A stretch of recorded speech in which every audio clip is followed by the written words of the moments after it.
Selamat malam teman-teman Sisfix. Hari ini kita mulai bincang Sisfix yang perdana. Senang banget bisa mengadakan bincang-bincang Sisfix nih. Dan hari ini kita mau bahas satu topik yang relevan banget dalam hidup kita dan masih relevan juga dalam suasana Valentine, yaitu tentang love and relationship. Nah, kita kedatangan tamu spesial nih malam ini untuk ngobrol-ngobrol santai tapi udah pasti dalam banget dan asik banget, yaitu ada di sini ada Koyadi dan ada Cita. Halo Koyadi, Cita, thank you untuk waktunya. Boleh sama-sama sahabat Sisfix. Mungkin kita kenalan dulu kali ya sebelum ngobrol-ngobrol. Nah, jadi Koyadi ya nama lengkapnya ya di S5 dan juga istri tercinta Cita Chandra.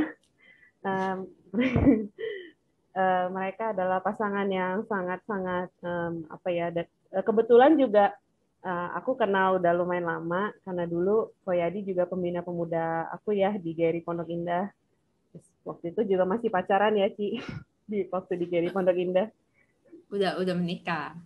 Udah nikah ya? Oh ya udah. Udah. Masih Semi kayaknya. Semi. Kan 2007 kan? Iya, pokoknya aku ketemunya itu orang lagi tahun berapa ya? 2006 kayaknya. Oh. Ya berarti pas lagi street udah deket mau nikah sih memang. Iya. Mungkin lagi street atau pemuda. Mungkin. Pemuda. Iya, jadi aku sendiri juga inget banget waktu itu Koyadi sama Cita baru mau nikah, terus dan menikah, dan sekarang udah dikaruniai 2 anak ya, 2 putri yang cantik-cantik, Emily dan Yael. Oke. Dan Koyadi sendiri juga adalah hamba Tuhan Gary di Gary Kelapa Gading ya Koya? Pusat. Gary Pusat.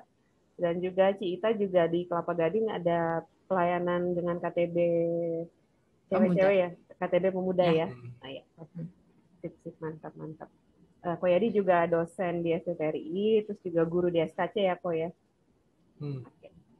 Nah, sebelum kita masuk ke topik tentang love and relationship nih, mungkin boleh cerita dulu pengalaman pribadi ya, Koyadi dan Cita, gimana waktu ketemu, terus juga waktu pacaran dan akhirnya putusin nikah tuh gimana tuh ceritanya tuh kok? Waktu itu Ita kan ada di Australia. Lalu saya pikir kalau dari profilnya yang cocok buat saya itu adalah orang yang suka baca. Dan itu udah mengurangi banyak sih. Jadi nggak terlalu banyak sih kandidatnya.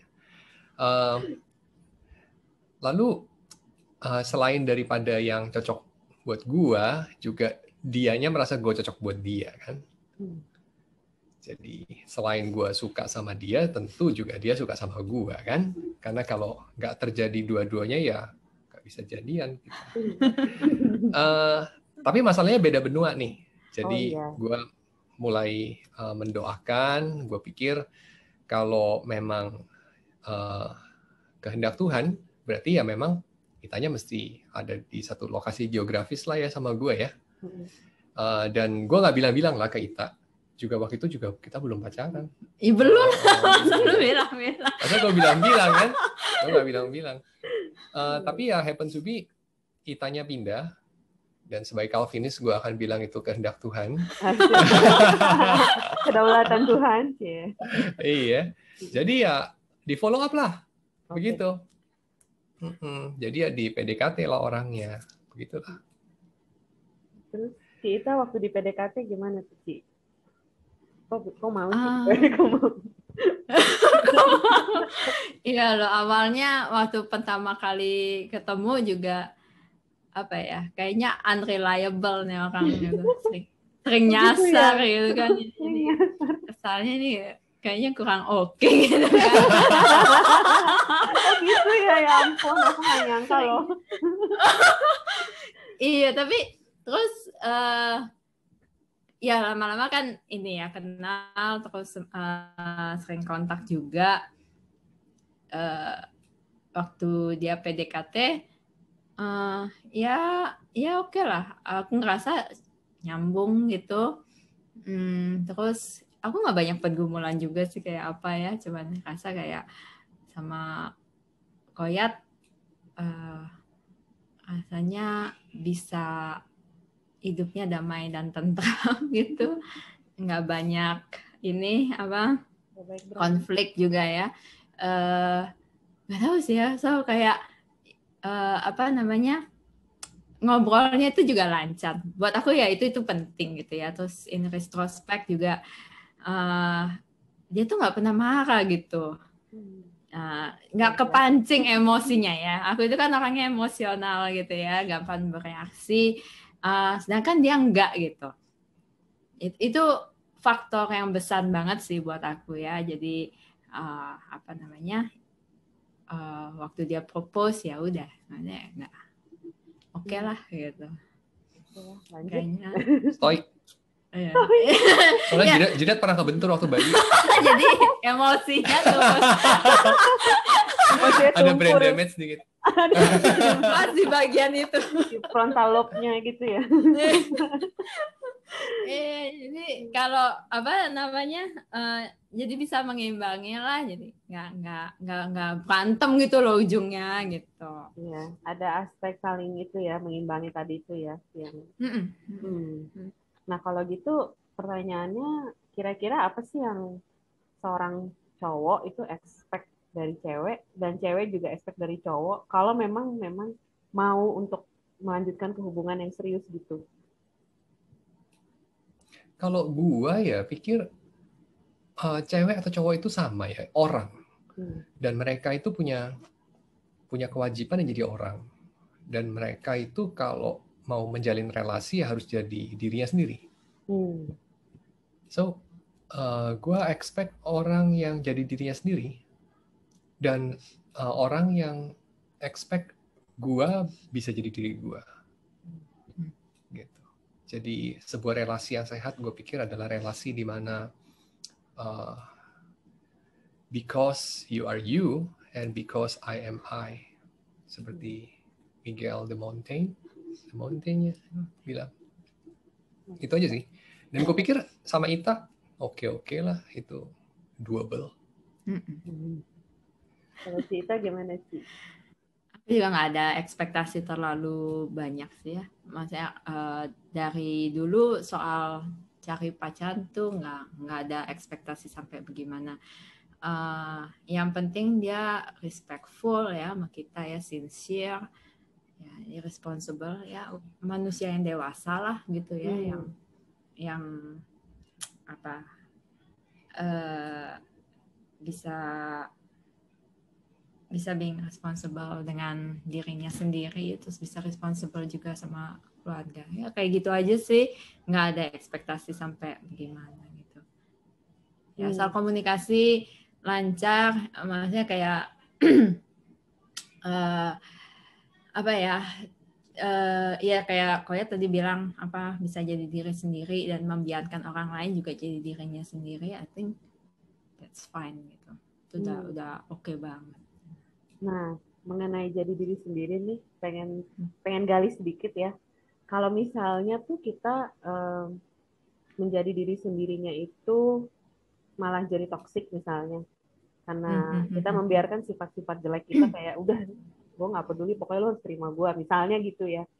Misalnya nih, ini case-nya kalau kayak di Macita mungkin nggak begini ya, tapi misalnya on other cases, di kasus lain, orangnya misalnya tukang marah, misalnya pemarah.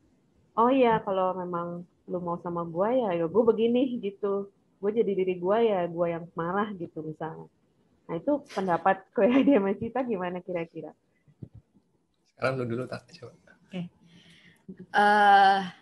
Ya balik lagi ke ini ya, sifat-sifat sebagai orang yang dewasa dan bertanggung jawab, respectful terhadap orang lain gitu. Gue rasa kalau dia membiarkan apa ya, orang yang dewasa itu kan ini ya apa, tidak akan kayak gimana ngomongnya, gue susah ngomongnya. Orang yang dewasa tuh nggak akan membiarkan dirinya itu jadi jadi masalah juga ya buat orang lain ya. Gue rasa ya kalau memang dia itu punya niat yang baik, dia memang mencintai dan memang serius untuk masuk dalam suatu relasi yang lasting gitu ya. Ya, aku rasa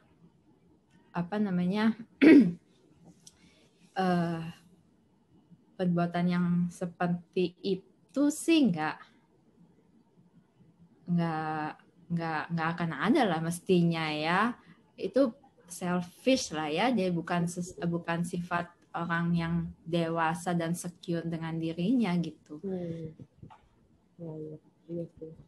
Ya kayak gitu sih menurut aku ya. Dan hubungan yang seperti itu ya dia cuma simply mengasihi dirinya sendiri aja sih. Kalau menurut aku ya. Dia nggak benar-benar mengasihi orang yang dia bilang dia kasih itu gitu. Ya, jadi kayak Montaigne bilang kan, relasi yang sehat, baik persahabatan maupun cinta yang lain, itu adalah gue being gue, lo being lo, dan kita punya relasi. Tapi dalam kasus yang tadi Isaura bilang, itu orang itu being orang itu, maybe iya, tapi pasangannya enggak. Pasangannya being apa coba? Jadi apa pasangannya? Jadi alat aja. Pelampiasan. Jadi alat, ya kan? So pasangannya nggak bisa jadi dirinya sendiri. Itu namanya predasi sih, predatory relationship, I think. Jadi yang satu hidup, tapi yang lain dimakan supaya yang satu ini bisa hidup. Jadi itu bukan relasi yang sehat, predatory.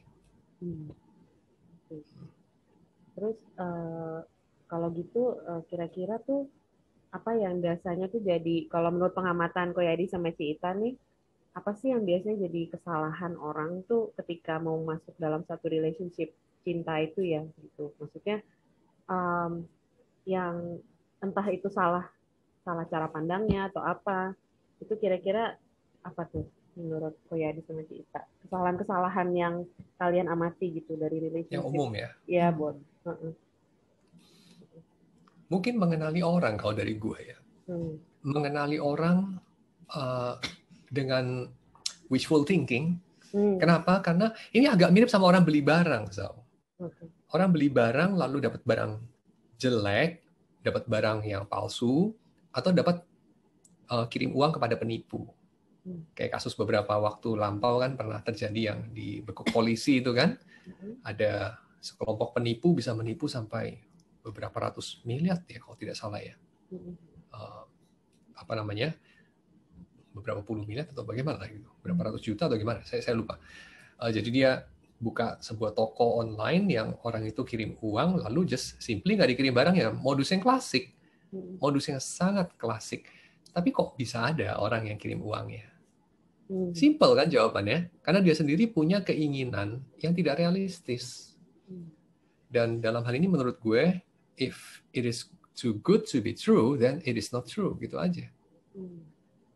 Jadi kayak kalau lu ketemu orang yang smells like too good to be true, itu mestinya alarm lu bunyi.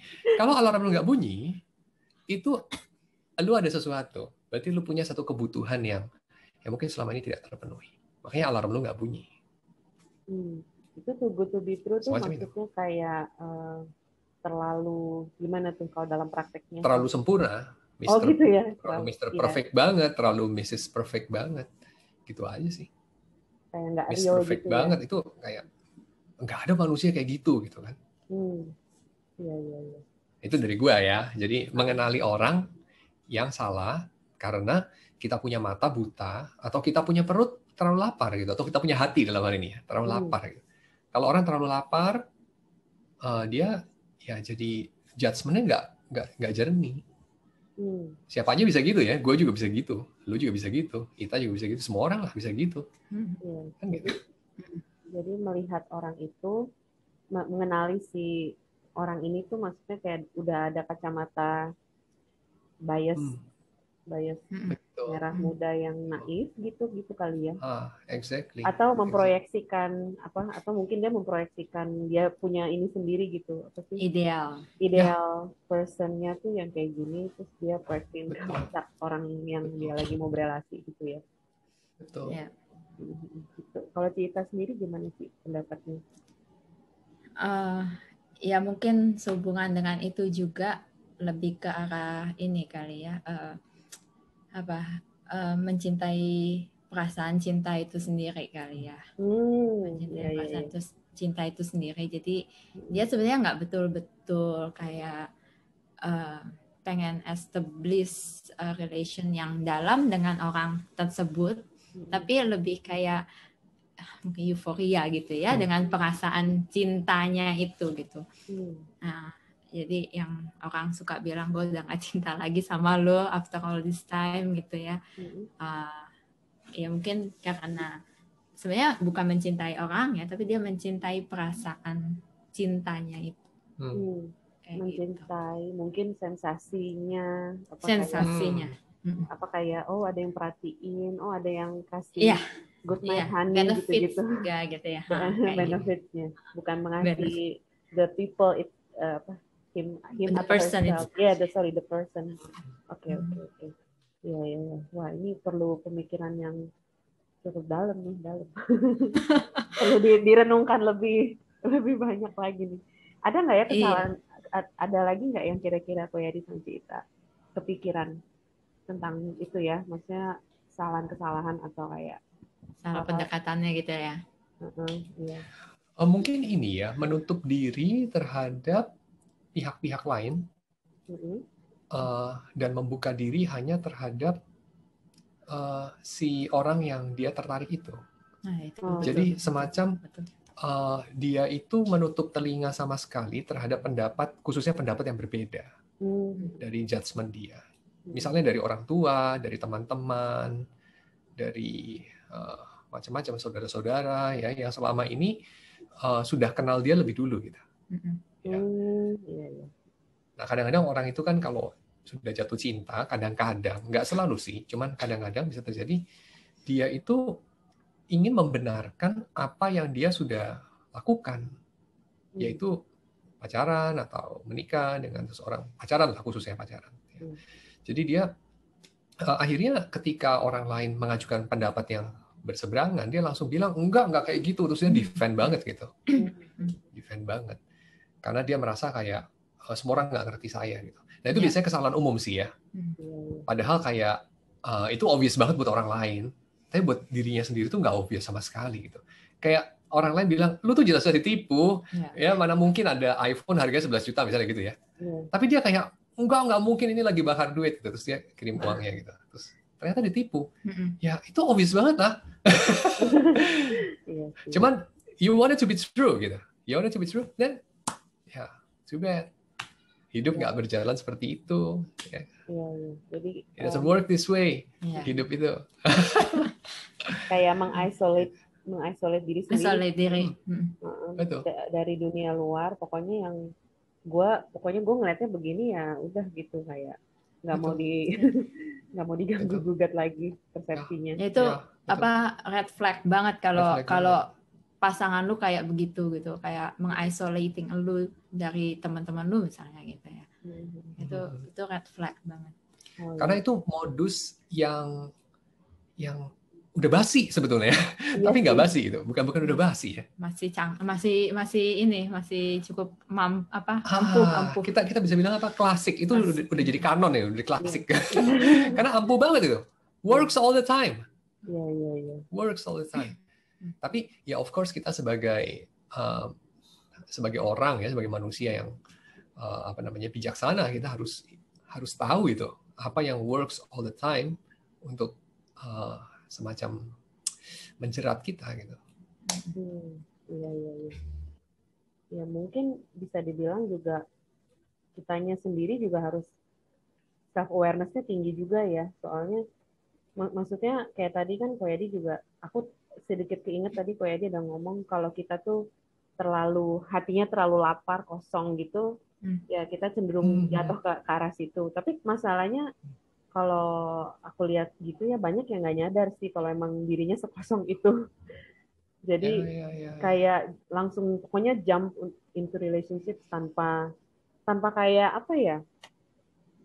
Tanpa ada introspeksi, Iya, maybe ya. Ya itu Koyadi sama Cita ada pengenalan diri mungkin ya, kenapa? pengenalan diri Iya, pengenalan tanpa diri ya. tanpa mengenal diri. Iya, iya. Jadi mungkin kesalahan berikutnya ya kesalahannya ini ya karena nggak kenal diri sendiri gitu kali ya. Nggak kenal diri sendiri tapi udah kayak kebelet gitu, mungkin atau udah kepengen banget. Iya. Ya itu jadi apa tidak mempertimbangkan baik-baik juga sih kali ya.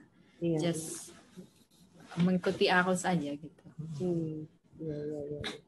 Kalau menurut kalian tuh ya, untuk masuk dalam satu relationship tuh ada ininya nggak sih kayak semacam apa ya kayak harus temenan deket dulu atau gimana sih maksudnya ini Stages-nya, tahapnya. ya mungkin ya. Ya. Ini agak praktikal sih. Soalnya ada orang yang kayak dia mungkin baru berapa bulan gitu terus kayak udah oh ya nih kayaknya udah merasa ini tahu-tahu ternyata fail atau apa atau ada yang ya jadi menurut kalian kira-kira apa ya maksudnya build up-nya tuh gimana gitu. Kalau saya lihatnya ada beberapa sudut ya dalam relasi, nanti mungkin kita bisa tambahin. Kutub yang pertama itu adalah kutub komitmen kan, relasi itu ada komitmen. Kutub yang kedua itu pengenalan. Lalu kutub yang ketiga itu adalah keintiman, kedekatan. Nah ini masih seimbang nih. Jadi lu kagak bisa untuk komit kalau lu nggak kenal. Kalau lu komit padahal lu sebenarnya nggak kenal, itu namanya lu sebenarnya bukan komit tapi spekulasi gitu. Itu kayak lu beli saham tapi nggak due diligence-nya dilakukan untuk menyelidiki gitu. Lu tanam duit lu di sebuah perusahaan yang ternyata lu nggak melakukan lah PR lu untuk memeriksa itu apaan tuh, usaha apa itu, lu nggak periksa lagi. Nah itu pada relasi kita juga bisa lakukan gitu kan. Jadi pengenalan sama komitmen tuh mesti seiring sejalan. Jangan sampai komitmennya tinggi banget, pengenalannya tuh hampir nol sebetulnya. Atau pengenalannya udah tinggi banget, tapi dia nggak komit sama sekali gitu. Cuma nonton doang sebenarnya. Ya, itu juga salah gitu. Dan keintiman. Keintiman ini biasanya paling rewarding kan. Orang itu kesepian rata-rata dalam dunia ini. Jadi orang itu butuh keintiman, khususnya kalau umur udah makin tinggi, lalu lihat teman-teman itu udah makin kok masing-masing makin gak ada waktu karena sibuk sama pasangan, lalu udah makin satu persatu menikah, lalu mulai merasa waktu habis gitu kan. Lalu nah itu biasanya terus ada peer pressure lagi dari orang tua, tiap Sincia ditanya itu kan, tiap Natal ditanya. Itu jadi waktu makin sempit.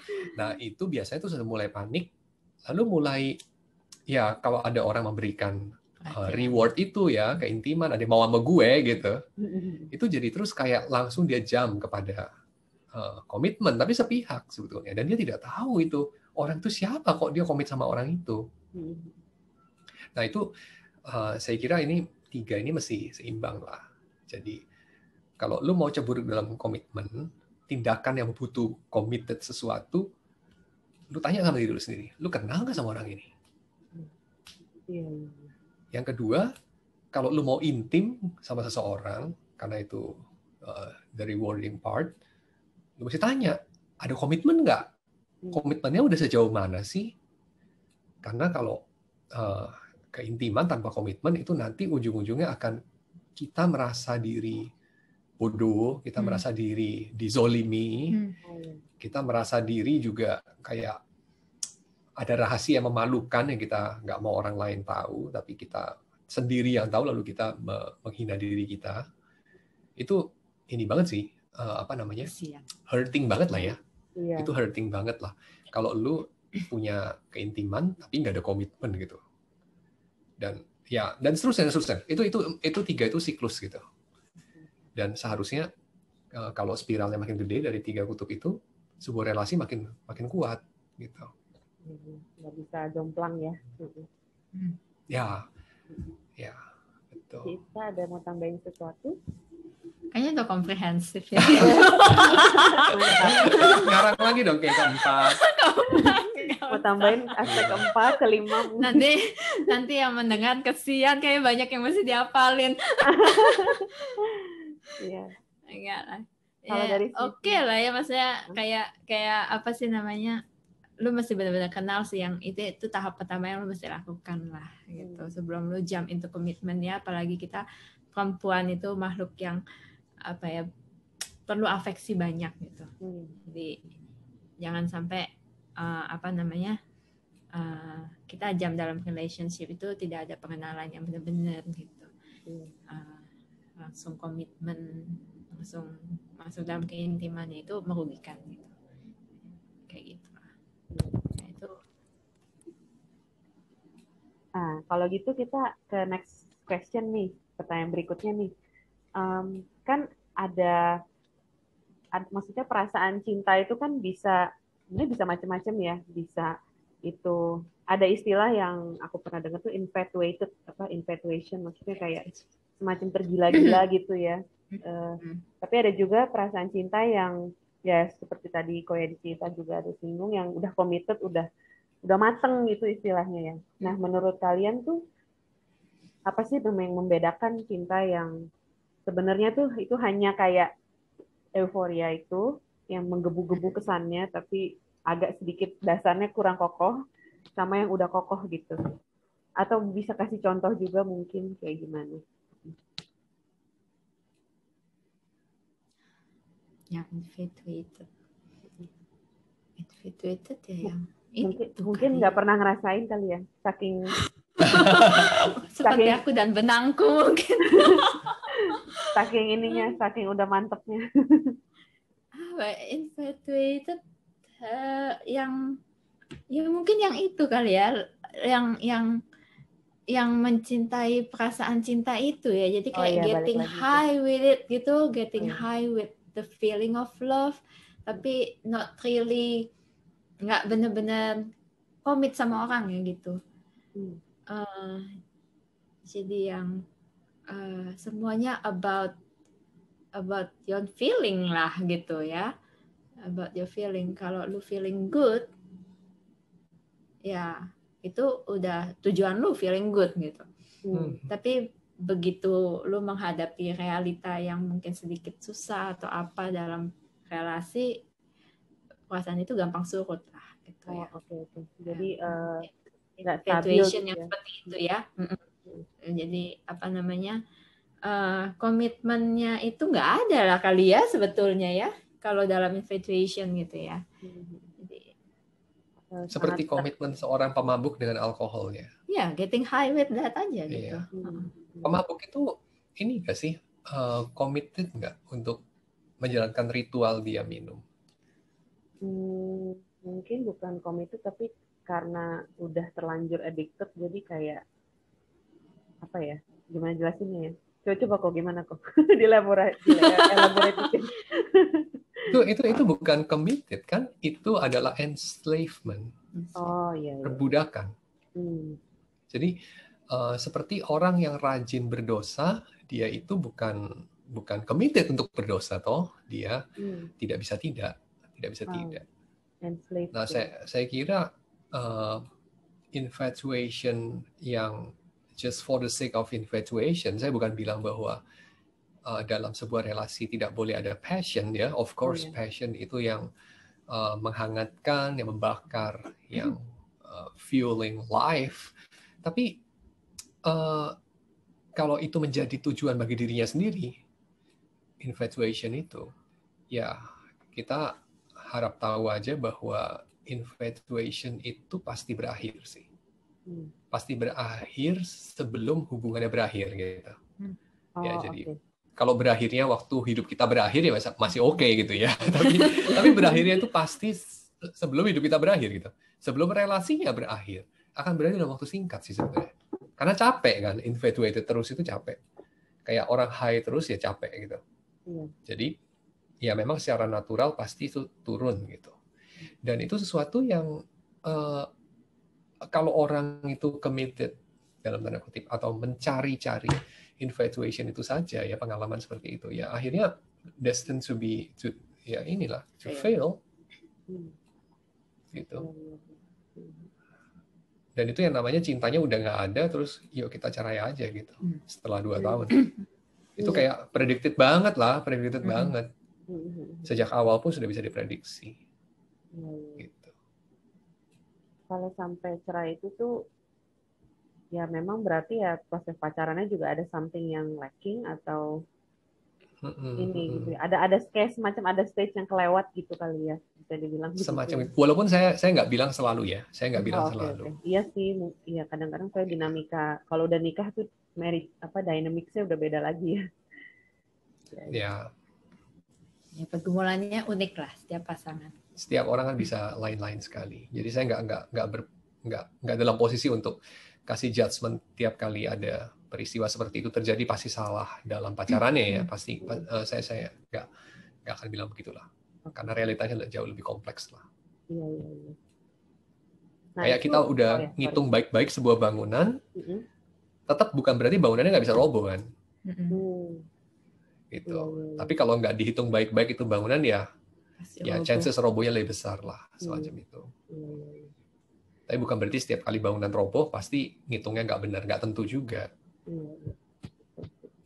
Nah kalau gitu aku nyambung sedikit ke yang kalau udah masuk ke marriage deh ya, kan tadi kita masih kayaknya ngomongnya stage-nya pacaran. Itu tuh menurut kalian apa sih yang bedain waktu ini sih pertanyaan kesannya agak sepele ya. Yang bedain waktu pacaran sama marriage itu udah pasti bukan tinggal barengnya ya, bukan cuma itu, tapi apa sih menurut kalian yang kayak jadi major turning point-nya tuh di mananya gitu? Bedanya waktu pacaran sama marriage gitu. Perubahannya apa gitu? Iya. Kalau menurut kalian tuh apa yang kayak benar-benar bikin banyak yang bilang kan marriage itu kayak wah ini it's a new beginning gitu kan. Kayak tapi maksud aku tuh kayak dan banyak yang kayak misalnya lu walaupun pacaran udah selama apapun ntar pas marriage ada aja gitu. Pas marriage ada aja yang misalnya lu surprise atau lu apa gitu. Itu jadi ini kalau dari perspektif kalian yang udah married cukup lumayan lama ya, udah belasan tahun ada kan ya?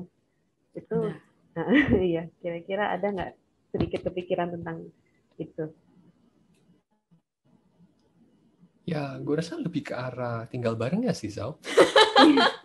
Jadi itu bukan hanya gitu. Gimana tuh? Deal, ya. It's a big deal. Tiap hari lihat dia gitu kan. Iya. It's a big deal. Jadi married itu kan ya hidup bersama, lalu lu lu nggak bisa escape. Iya. Ini trap room.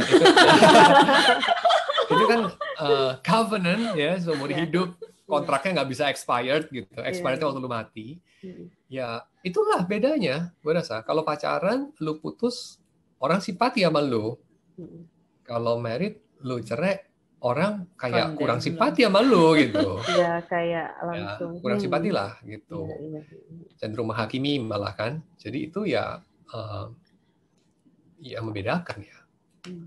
Lalu apalagi ya, kalau lu nikah, lu punya anak, itu juga lebih beda lagi gitu. Nah, itu udah add another dimensi baru lagi. Ya. Tapi intinya begitulah, itu yang membedakan. Itu bedanya jauh loh, gitu. Bedanya jauh. Kayak bedanya antara lu masih memikir-mikirkan dengan lu execute gitu kan. Beda. Jadi pernikahan itu ya kayak lu udah execute gitu.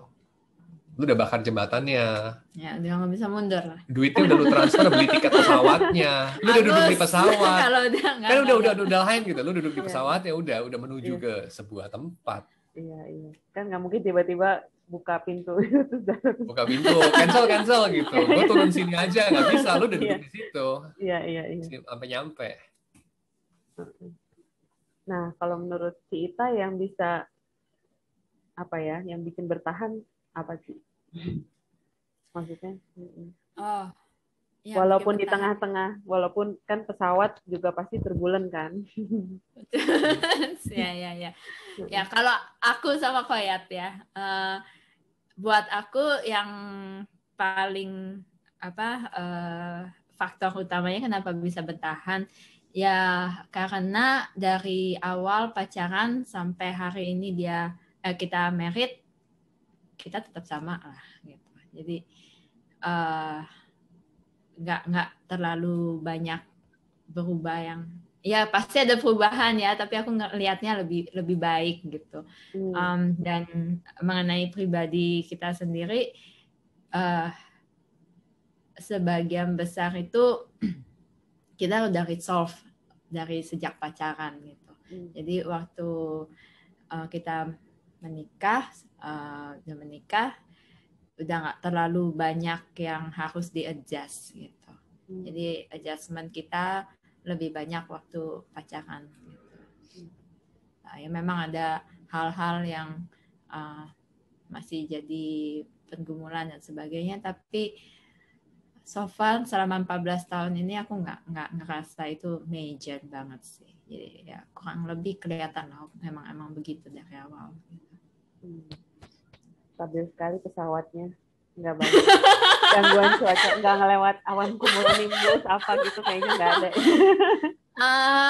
Ya nggak terlalu lah ya adalah 1-2, tapi efeknya itu ya masalah adjustment yang nggak terlalu major sih kalau menurut aku ya. Kalaupun ada turbulensi biasanya kalian ngapain tuh? Misalnya kayak ya konflik gitu. Memang mungkin konfliknya nggak seberapa, tapi biasanya kalian how do you resolve gitu? Googling. Oh enggak. Tanya sama Google. How to resolve this?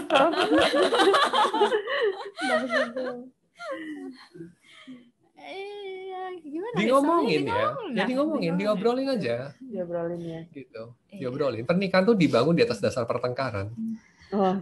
Wah, ini quote of katanya Jordan Peterson sih. Oh, gitu. Lu bangun rumah lu di atas dasar pertengkaran itu. Kita itu invest banyak waktu untuk ngobrol sih, Zal. Jadi kita bisa lihat seberapa besar perbedaan di antara kita, seberapa besar persamaan kita, cara pikir kita tuh bagaimana, bedanya di mana, samanya di mana gitu. Jadi itu sangat membantu waktu resolve konflik sih. Jadi kira-kira gue tahu lah dia mikirnya gimana gitu. Dia juga tahu gue kira-kira kayak gimana gitu. Jadi memperkecil chances meledak gitu yang terlalu heboh gitu ya. Sampai gimana. Gue rasa dalam relasi ini berlaku umum ya, Zau ya. Pernikahan, persahabatan, negara, you name it. Yaitu apa? Gua sama lo nilainya sama. Gitu. Jadi gue dalam melihat relasi gue sama orang lain, ya, gue harap juga orang lain melihat relasi mereka sama gue juga sama, yaitu lu gue nilai sama, gitu aja. Jadi nggak ada hak untuk lu paksain kehendak lu, nggak ada hak untuk gue paksain kehendak gue. Lu bukan makanan gue bukan makanan lu juga. Gue bukan budak lu, gue juga bukan tuan lu. Kita ini setara. That's it. Gue rasa kalau orang berangkat dari kebenaran ini, mereka akan terhindar dari banyak hal yang nggak perlu sih ya. Gue rasa itu sih, lebih ke arah itu. Itu namanya mengasihi orang lain seperti dirimu sendiri. Kalau menurut gue. Mantap. Kalau misalnya ngomong setara nih, ini aku nggak tahu ya, tapi mungkin ada beberapa orang yang mungkin bisa ke-trigger dengan kata setara ya. Karena mungkin egalitarian. Enggak sih, tapi maksudnya tuh kan ada belief juga yang kita selama ini ditanamkan kalau misalnya tentang ordo gitu, laki-laki perempuan, laki-laki pemimpin, perempuan yang dipimpin gitu, penolong yang dipimpin. Nah itu kalian Kalian ngeliatnya gimana? Kalian ngeliat soal ordo ini gimana?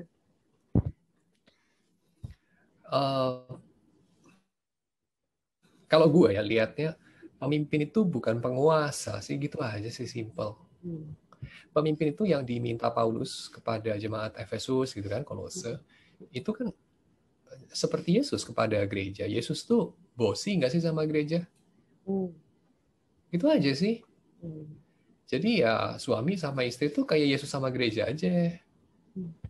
Terus gereja sama Yesus kayak gimana? Ya gitu aja. Gue rasa itu cukup simple ya, cukup straightforward sih. Gitu ajanya apa? Definisi. Ya, Yesus pernah nggak sih nyuruh-nyuruh gereja demi kepentingan dia sendiri?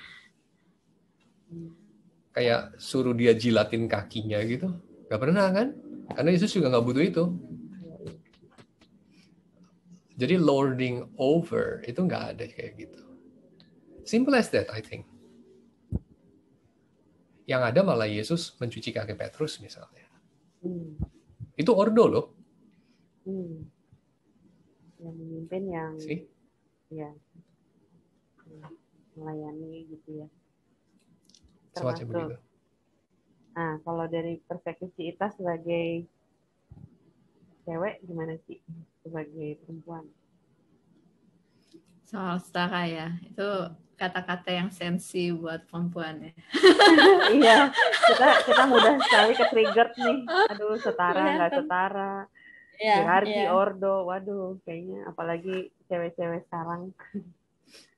Ya, tapi apa ya itu kalau aku ya ngelihatnya ya begitu aja sih. Apa ya? Aku tuh nggak pernah memikirkan soal itu sih ya. Kayak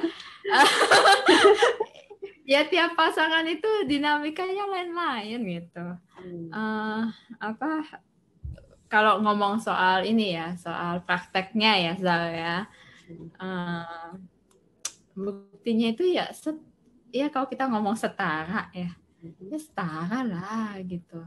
Nggak, kayaknya dalam relasi yang sehat itu nggak ada lah, jarang ada yang apa namanya kayak yang lakinya tiran terus yang perempuannya ini ya apa namanya di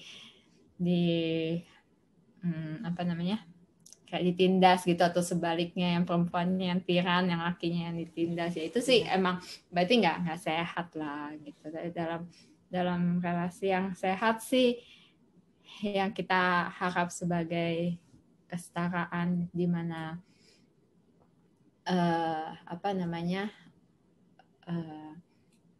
perempuan itu juga punya suara dan sebagainya, itu kan yang biasanya jadi masalah gitu ya. Dalam relasi yang sehat pasti ada lah. Itu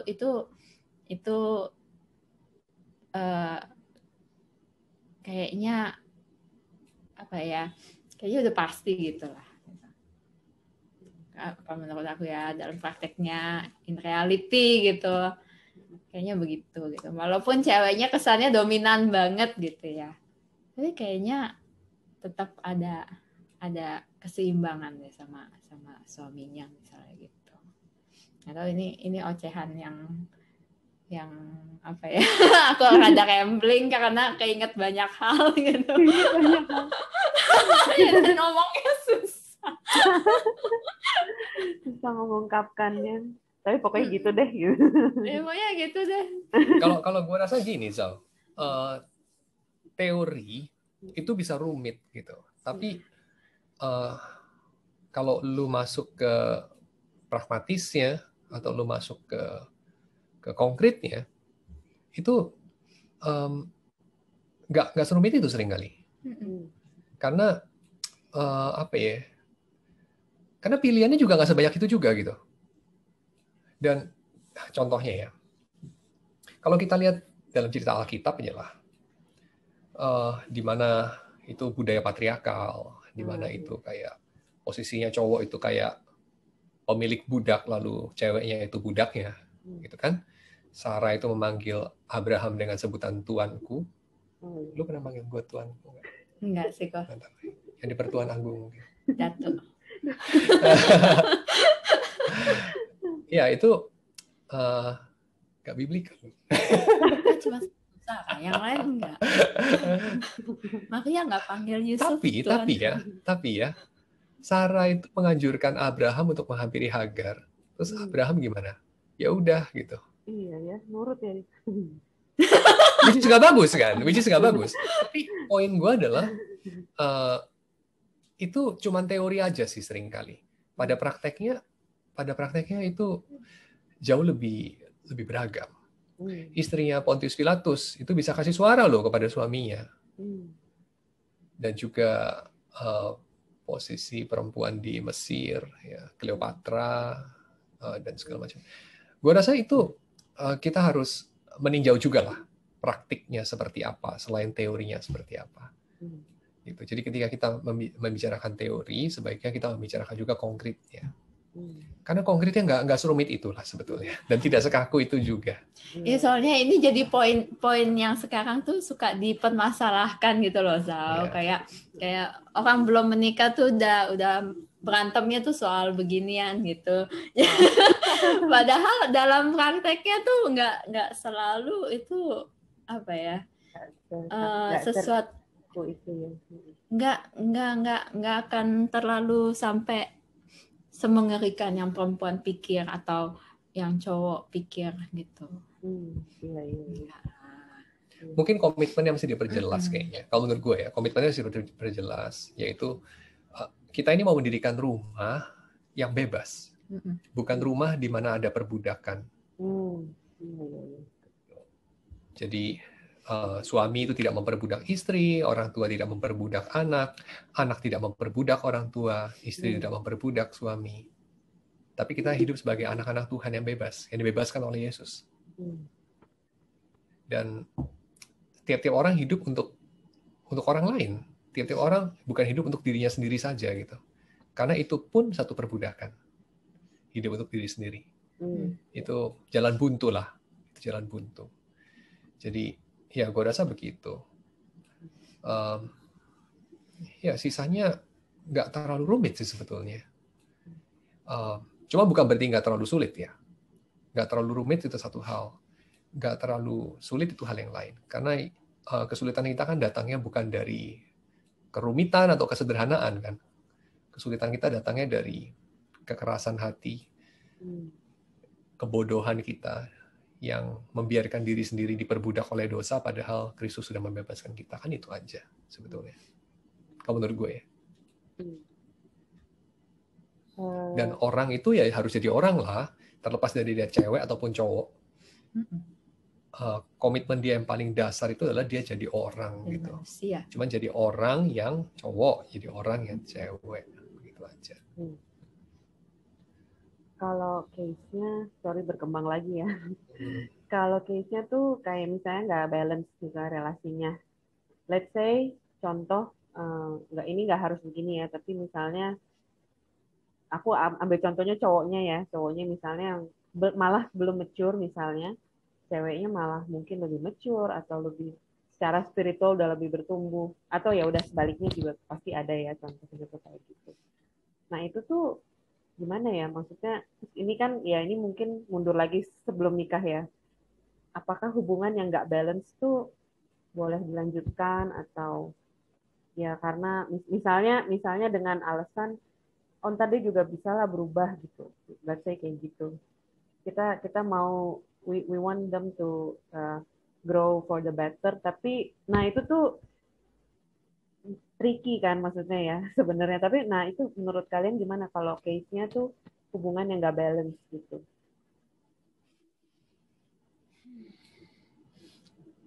Lu dulu lah kok. Kalau gue mikirnya gini, ada alasan kenapa orang itu nggak boleh kawin sama anak kecil.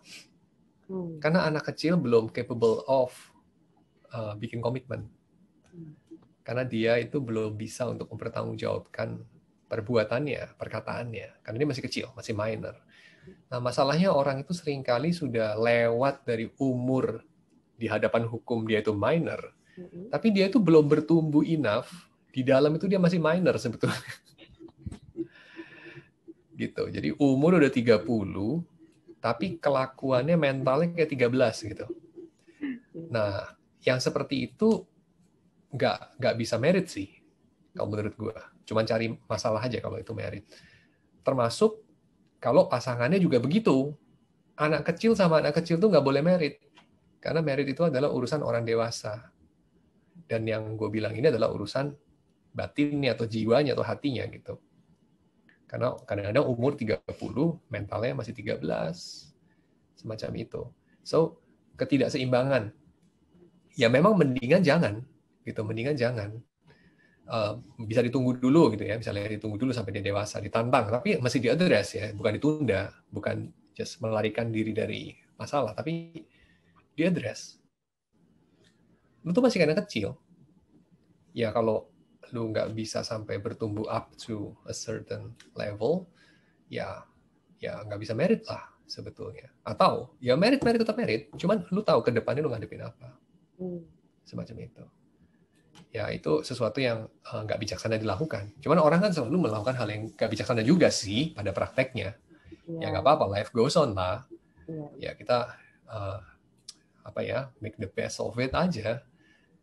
Jadi ini tergantung juga sudah terlanjur atau belum. Atau kalaupun belum bisa dicegah apa tidak bisa. Kadang-kadang tidak bisa juga gitu. Ya itu kalau dari gua. Udah punya jawaban. Kalau gue sih ya, kalau dihadapkan pada case seperti itu, mendingan nggak usah sih. Ya kalau mau di dress silahkan, tapi kalau lu mau komit untuk merit dengan kondisi seperti itu, I think better not. Karena jangan kasih PR buat diri lu lah, karena buat diri lu yang seumur hidup, kita nggak tahu apakah itu akan berlangsungnya hanya sementara atau seumur hidup gitu. Iya, karena kita merit itu kan bukan cuman buat ngurusin pasangan kita ya, tapi bagaimana setelah kita berdua menikah, kita jadi satu kekuatan yang lebih besar untuk melayani Tuhan gitu. Dan kalau tidak seimbang itu merugikan sih, percuma lah. Lalu kalau punya anak, a bunch of kids, itu bagaimana gitu? Bagaimana lu mempertanggungjawabkan anak-anak lu gitu? Iya betul sih. Wah itu tadi quotable banget tuh, yang marriage itu jadi satu kekuatan. Satu. Iya, itu kalau aku melihatnya begitu gitu. Jadi kita nggak sendirian gitu. Tapi bukan berarti yang single itu tidak punya kekuatan untuk melayani Tuhan loh ya. Oh iya. Hanya ini karunia-nya beda gitu. Nah, karena tadi Cita juga udah singgung tentang yang single juga. Tapi ini sih lebih ke ini ya, message ya, nasihat gitu. Macam nasihat kalian untuk 3 macam kelompok orang nih. Pertama untuk yang singlenya itu dalam artian ya mungkin belum memutuskan untuk hidup selibat lah ya. At least dia memang belum dapat jodoh. Kalau dapat ya oke, enggak. Tapi aku batasin singlenya yang ini ya, yang bukan yang memutuskan untuk selibat. Terus kelompok kedua yang lagi dating sama yang udah married. Kira-kira kalau kalian boleh kayak kasih macam message gitu untuk 3 kelompok ini tuh apa kira-kira?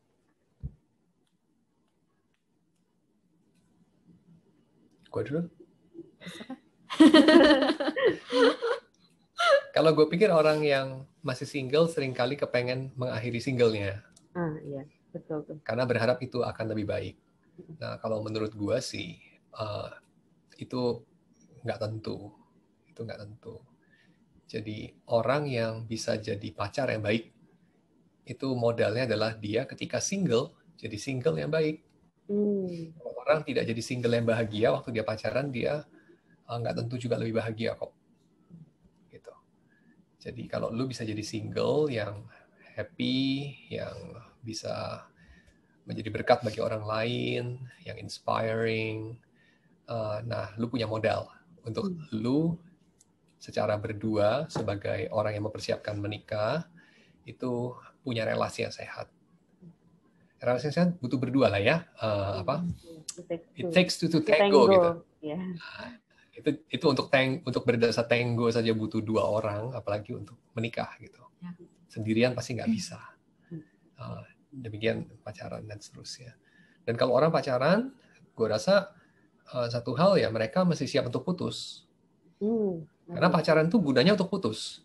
Waduh, Itu kemewahan dari pacaran. Kemewahan pacaran tuh boleh putus. Tapi itu benar. Tapi kemewahan pacaran juga adalah boleh untuk menjajaki sehingga mengenal, boleh juga untuk lebih committed, dan juga boleh untuk lebih intim ya dengan seseorang, sampai keintiman yang membedakan dengan pernikahan, of course. Kalau nggak ada bedanya dengan pernikahan ya pasti itu sudah salah ya kategorinya. Jangan sebut itu pacaran lagi. So pacaran itu ya tentu saja ini ya kemewahannya dibandingkan pernikahan ya, dia itu boleh putus kan, gitu aja. Asal jadi manfaatkan jadi kebiasaannya. Bisa jadi kebiasaan, betul. Tapi manfaatkan itu. Betul, manfaatkan itu. Karena beberapa orang itu waktu pacaran nggak mau putus, waktu menikah pengen cerai. Iya. Itu kan kebalik. Itu kan kebalik gitu. Kayak salah gitu maksudnya. Iya, kebalik benar-benar. Dan kemewahan menikah adalah you cannot escape. You're committed for life. You stuck with him, you stuck with her. Itu kemewahan menikah. Maka mari kita ganti istilahnya, jangan stuck lah ya. Ya miserable banget. But you're secured with him, you're secured with her. Kan gitu. So, ya, cuman orang kan sering lihat pernikahan tuh kayak jebakan gitu, kayak orang bilang nikah tuh kayak jebakan tikus di luar jebakan pengen masuk, udah masuk pengen keluar kan gitu. Iya. Tapi itu pandangan yang keliru kan tentang pernikahan. Iya betul, itu salah banget. Tapi mungkin pandangan yang tepat untuk pernikahan yang salah. Iya. Kalau salah. Kalau lu bego kayak tikus.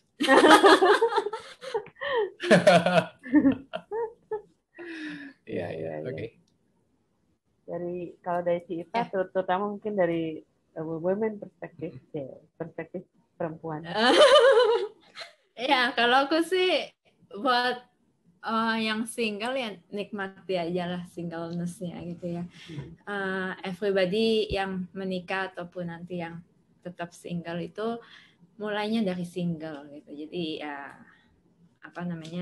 nikmati masa-masa singlenya, pakai waktu singlenya dengan baik ya. Jadi berkat buat orang lain. Terus kayaknya warningnya kalau dari aku ya jangan involve dengan relationship yang ambiguous ya, yang nggak pasti tanpa status gitu, TTM gitu kayak gitu atau anything yang complicated seperti itu. Jadi yang pasti aja. Yang pasti aja, betul. Jangan yang ambigu. Apalagi kalau yang pacaran ya, ya waktu pacaran ini paling bagus untuk membicarakan mengenai diri sendiri ya. Nah, tukar info tentang diri sendiri gitu.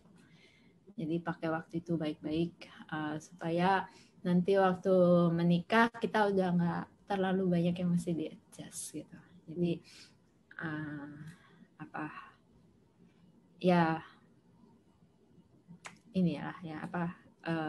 udah tahu orangnya kayak begini gitu.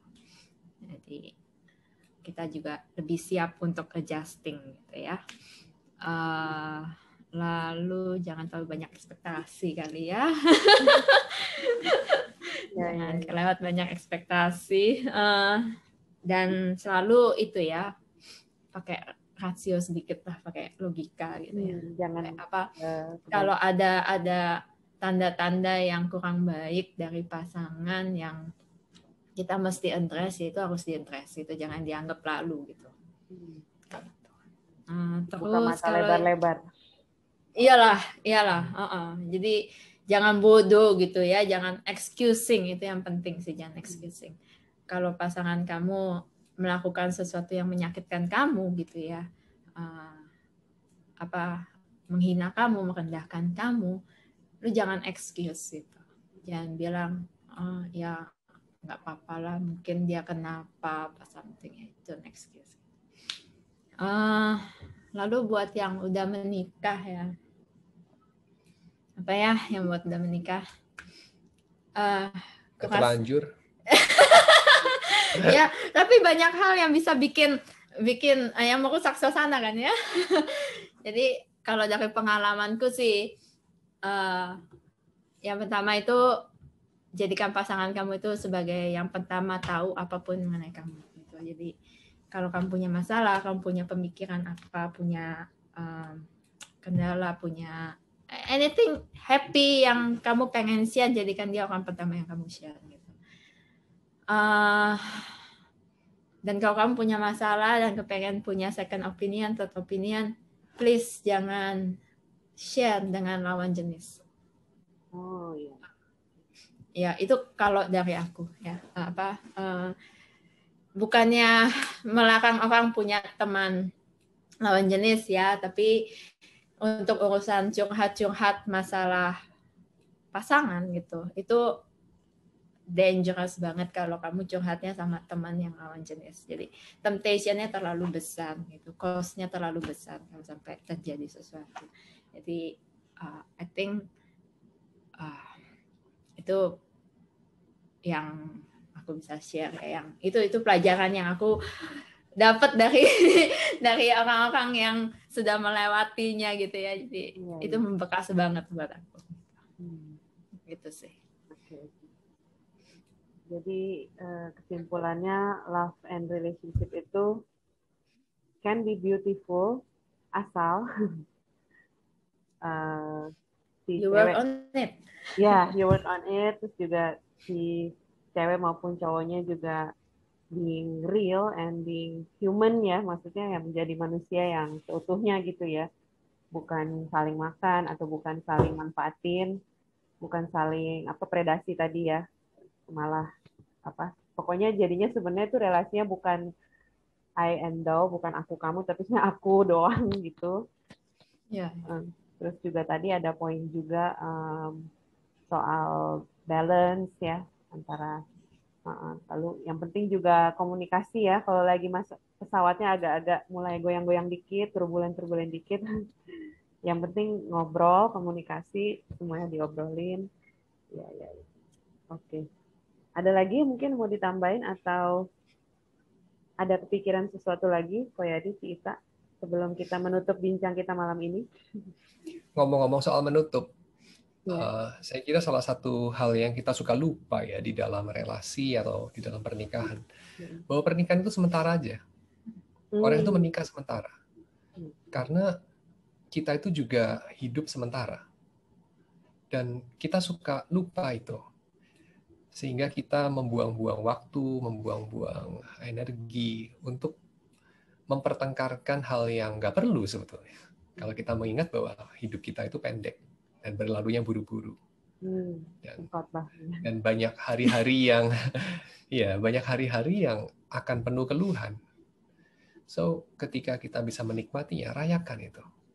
Rayakan, nikmati dalam ucapan syukur. Saya kira itu aja. Jadi nikmatilah hidupmu dengan istri masa mudamu. Sepanjang hari-harimu yang pendek di bawah matahari. Saya kira nggak ada yang lebih baik daripada itu. Nothing better than that. Sebelum kita decompose, sebelum kita dimakan cacing. Ini trademark Koyadi dari aku ingat banget waktu di Geri Pondok Indah waktu remaja, kita semua ini calon bangkai. Itu quotes yang paling diingat. Teologi dia kan teologi besok aku mati. Teologi besok aku mati. Tapi ya it's real, jadi ya memang kita harus berani memikirkan itu ya, bukan kayak live in mimpi yang ya begitu ya, maksudnya nggak realistis. Iya. Oke, kita ada kata-kata terakhir. Nggak enak banget kata-kata terakhir. Maksudnya message yang untuk nutup semuanya, to wrap it up. Sorry. Iya, ya melanjuti yang tadi barusan tuh ya. Jadi kalau kita ada masalah atau ada apa, setelah kita bicarakan ya sudah, kita lupakan saja. Jadi jangan banyak dipendam juga gitu. Kalau harus ngomongin, tapi setelah ngomongin ya jangan dipendam lagi. Jangan diretraumatisasi. Jangan dikunyah lagi. Korengnya jadi kopek-kopek. Nanti urusannya bakal tambah banyak. Iya. Korengnya jangan dikopek. Yang diingat nanti itu lagi. Oke deh. Kayaknya kita udah sampai di penghujung bincang-bincang kita nih ya.